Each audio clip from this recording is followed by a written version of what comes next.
Pico पी बोलली छठी मैया, सुन ले सेवक लोग, सुन ले सेवक लोग हो।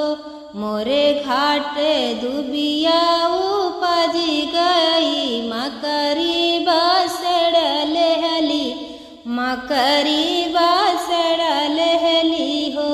कोपी कोपी बोलली छठी मैया, सुन ले सेवक लोग, सुन ले सेवक लोग हो। यहाँ मोरे घट दुबिया उपज गईले, मकरी बासर लहली, मकरी बासर लहली हो। यही हाथे जोड़ले कहेले कवन रामा, सेवका सुन ले छठी मैया, सुन ले छठी मैया हो। रउआ घाट दुबिया गढ़ाई देवे, मकरी उजाड़ी देवे, मकरी उजाड़ी देवे हो।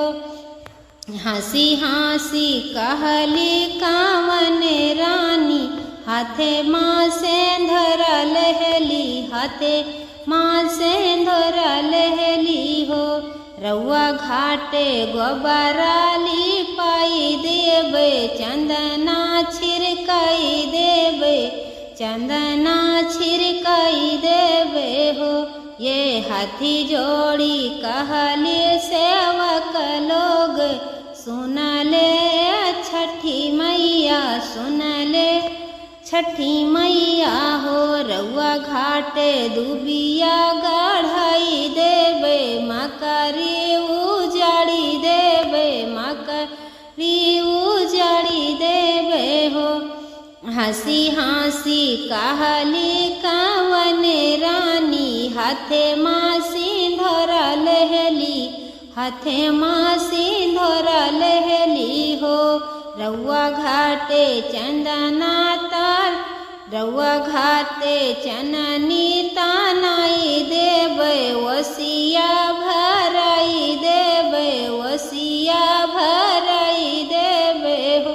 यही हाथ जोड़ली कावन रानी, सुन ले छठिया मैया, सुन ले छठिया मैया हो। हाथ ये हाथे जोड़ कहले कावन सेवक, सुन ली छठिया मैया, सुन ली छठिया मैया हो। रउआ घाट दुबिया गढ़ाई देवे, मकरी उजाड़ी देवे, मकरी उजाड़ी देवे हो। हंसी हंसी कहली कावन रानी, हाथे माँ सिंधोरा लहली, हाथे माँ सिंधोरा लहली हो। रउआ घाटे बजना बाजाई देवे, दूध वाया रखी देवे, दूध वाया रखी देवे हो।